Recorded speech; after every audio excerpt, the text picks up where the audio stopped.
बर' बाजार प्रजेक्ट अंगनबादि वार्कार आरो हेल्पार मावफारिफोरनि थिखानाय गैयै समसिम धरना।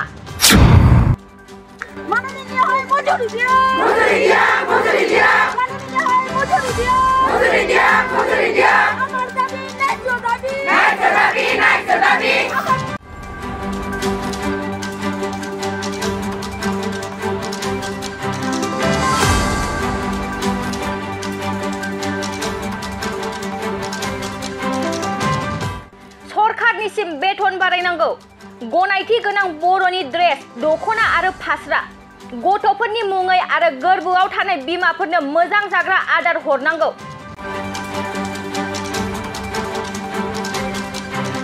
असमिया आरो इंराजि रावनि सोलायै बिमा रावनि बिजाब सेबखांनांगौ। पसान ट्रेकारनि खामानिखौ बोखारनांगौ। एनजिअनि खामानिखौ बोखारनांगौ।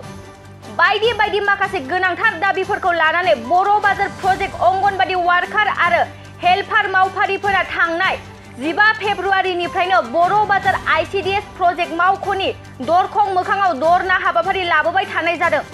बिथांमोनहा फोरमायबावनाय बायदिब्ला जेसेबां दिन सरकारा दाबिनि फारसे खोमा होआ अब्लासिम सोमावसारबाय थागोन। जोङो बे हाबाफारिखौ लानायनि गुबै थांखियानो जाहैबाय जोङो बे फ्रि स्कुल अंगनबादि वार्काराव जोंनो फ्रि स्कुलनि फोरोंनायनि मोनसे हाबा एजेन्डा दङ। बे एजेन्डायाव जोंनो लेखा हिसाबै हरो, खिन्थु जोंनो बेयाव जोंनि बर' मिडियाम हिसाबै जों बर'खौसो फोरोंनो हायो। एसामिस मिडियामनि आखरै जोंनो इंलिस आखरै जोंनो हरो। जों बेखौ गथ'फोरखौ फोरोंनो बुजायनो हाया। दा बिनि थाखायनो जोंनो बे फरायनायनि लेखानि बेलायाव जोंनो गावनि बिमा रावखौ नांगौ। जों बेखौ आगोलनिफ्रायनो दाबि खालामबोबाय थादों, नाथाय दिनैसिम सरकारा बे हाबाफारिखौ जोंनो मावफुंनानै होआखै। आरो बेजों लोगोसे जोंनो ड्रेस हिसाबै हरो गाननाय, नाथाय जोङो बे ड्रेसखौ गावनि हारिनि गनायथि बायदि जों मोननाय जायाखै। बेखायनो जों बेखौ गाननो गोसो गैया, जों बेखौ बाहायनो लुबैयाखै। हायोब्ला जोंनो गावनि बर'नि जि ड्रेस दङ सिनायथि गोनां बेखौ हरनो हायोब्ला जों मानिनानै लागोन, खिन्थु बेखौ हरनो हायाब्ला जोङो बिथांमोना सरकारा ड्रेस हरनाय हाबाफारिखौ बन्द' खालामनानै लाथों। आरो जोंनो दख'नाल'जों जानाय नङा, जोंनो दख'नाजों लोगोसे जों फास्रा जोमो, दख'ना फास्रा बे एखे रोखोमै जोंनो हरबासो जों बेखौ मानिनानै लागोन। माने जों दख'नाल' गाननानै जोंथ' बाहेरायाव अफिसाव जेबो खामानि मावहैनो हाया। जोंहा दख'ना आरो फास्रा बे मोननैखौ जोंनो जोंनि गनायथि गोनां गावनि हारिनि ड्रेस हिसाबै हरोब्लासो जों बेखौ मानिनानै लागोन। आरो जोंनो खायद' हरो आदार हिसाबै, उन्दै गथ'फोरखौ जोङो देहा स्ट्रं खालामनो थाखाय, बोलो गोरा खालामनो थाखाय जोंनो खायद'खौ हरो। बिमाफोरखौ, गोरबोआव थानाय बिमाफोरखौ गावनि गथ' बे गोरबोआव थानाय गथ'जों लोगोसे देहाखौ गोख्रोङै लाखिनो थाखाय जोंनो बे खायद'खौ हरो। नाथाय बे खायद'आ जोंनि थाखाय मोजां नङा। बेखौ जायोब्ला जोंनि गथ'फोरा बा बिमाफोरा गोख्रों जानो नागारि दुरबलावसो गोलैलांगोन। दा बेखौ जोंबो मानिनानै लानो हायाखै। जोंनो बेबायदि खायद'खौ हरोब्ला जों बेखौ होनो गोसो गैया। जोङो बहुद बार दख'नानि बेलायावबो जोङो लाङा होननानै, जोंनि बर' बाजार प्रजेक्टआ लाङा होननानै जोङो गालांदोंमोन। नाथाय गोजौ लेभेलसिम बोरै बोरै रायलायनानै बे दख'नाखौ जोंनो फिन आरो हरफिनखो। जोङो दासिमबो बेखौ हरदोंब्लाबो किसुमान वार्कारफोरा अफिसारफोरनि दमखौ गिनानै लांनांगौ बायद' जादों, खिन्थु जों बेखौ दाबो बाहायाखै आरो बाहायनायबो नङा। बेखिनियानो दख'नानि बेलायाव, ड्रेसनि बेलायाव बेखिनियानो दङ। जों लेखानि सोमोन्दैथ' आं बुंखांखाबाय। आरो जोंनो खामानि एनजिअनि जेब्ला खामानि हरदों, जों बे खामानिखौ मावनो गोसो गैया। आइसिडिएसआव जिबायदि खामानि मावनांगौ दङ बे खामानिखौ जोङो सरकारि हिसाबै मानिनानै लागोन, खिन्थु बाहेरा खामानिखौ जों गनायनो हानाय नङा। पसान टेकारजों खामानि मावनो थाखाय मबाइल हरदों जोंनो, बे मबाइलाबो जोंनि थाखाय गोनां नङा। जोङो बे मबाइलजों खामानि मावनो हाया, नेट मोना। जोंनो खमजुरि दाम खमनि मबाइल हरनानै खामानि मावनो हायाब्ला जोंखौ रागा जोङो, अफिसारफोरा रायो। बेखायनो जोङो बे मबाइलजों खामानि मावनायखौबो जों बन्द' खालामनो राजि, आरो जोङो बेखौबो डिमान्ड खालामदों। जों लाया, मावनो हानाय नङा जों मबाइलजों। एनजिअनि खामानिखौ जोङो जेब्लाबो गनायनो हानाय नङा। माने जोङो मावनो थाखाय जि आइसिडिएसनिफ्राय जोंनो माननि हिसाबै होदों, एनजिअनिफ्रायथ' जों मोनाखै। बेखायनो जों बाहेरा खामानिखौ मावनो हानाय नङा। दरमाहानि बेलायाव माबाफोर बेले-बेजे दङ? दरमाहानि बेलायावथ' जोङो दाबिबोगासिनो दङ। जोंनो दा मान्थलि 6000 होयो। जों बे 6000 थाखाजों दानि मार्केटआव सोलिनो हाया। गावखौनो गाव जोङो फोथांनानै लाखिनो हाया आरो न'खर सुंथानांगौनि बाथ्रा दङ।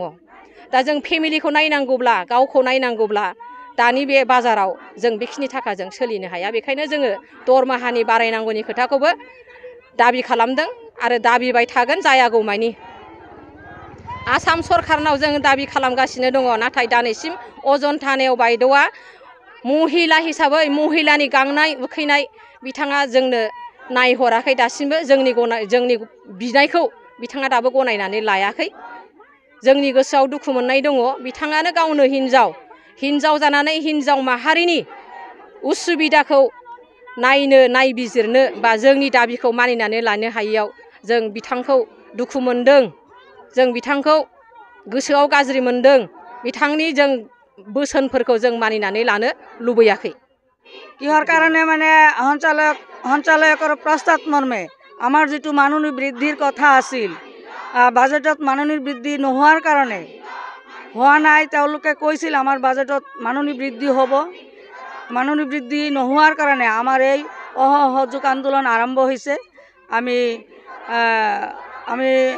13 তাৰিখৰ পৰা অসহযোগ আন্দোলন আৰম্ভ কৰিছোঁ আৰু 15 তাৰিখৰ পৰা আমি কাৰ্যালয়ৰ সন্মুখত ধৰ্ণা প্ৰদৰ্শনী দেখাই আছোঁ। আমাৰ একটাই দাবী এতিয়াই, আমাৰ মাননি বৃদ্ধি হ'ব লাগে। আমাৰ কাম বহুত, কিন্তু তাৰ বিনিময়ত আমাৰ 6500 টকা দেয় মাত্ৰ। ইয়াৰ কাৰণে আমি 3 অক্টোবৰত কৰ্মবিৰতি অসহযোগ আন্দোলন কৰিলোঁ। তাৰপিছত তেওঁলোকে আমাক মাতি লৈ গৈছে যে ঠিক আছে আপোনালোকে আলোচনাত আহক, আন্দোলনত একোই নহয়, আলোচনা কৰি আমি কিবা এটা কৰিম। সঞ্চালক মহোদয়ে লৈ গৈছে। লৈ যাই 19 তাৰিখত একেলগত বহিছে। আমাৰ নেতৃবৃন্দৰ লগত কেবিনেটত আলোচনা হৈছে। অজন্তা নেওগ বাইদেউ আছিল, তেওঁৰ হাতত আমাৰ প্ৰতিবেদন জমা দিছে। তেওঁলোকে কৈছে আমি কৰি আছোঁ, কাম কৰি আছোঁ, প্ৰচেছ চলি আছে। প্ৰচেছ চলি থকাৰ পিছতো আমাৰ নেতৃবৃন্দীয় হেমন্ত বিশ্ব শৰ্মা মহোদয়ক বহুতবাৰ লগ ধৰাৰ কাৰণে বহুত আবেদন কৰিছে, কিন্তু একবাৰ লগো দিয়া নাই যে আপুনি আহক, আপোনাৰ লগত আমি একবাৰ বহিম, আলোচনা কৰিম। কিন্তু দুখৰ বিষয়, আমাৰ মুখ্যমন্ত্ৰী একবাৰ আমাৰ লগো কৰা নাই। গতিকে তাৰ বিনিময়ত যেতিয়ালৈকে আমাৰ মাননি বৃদ্ধি নহ'ব, আমাৰ এই আন্দোলন চলি থাকিব। আজি আমাৰ 23 তাৰিখ, 15 তাৰিখৰ পৰা চলিছে ইয়াতে আন্দোলন কাৰ্যালয়ৰ সন্মুখত। এইটো মাত্ৰ বড়বাজাৰত নহয়, অল অসমতে এইটো চলি আছে।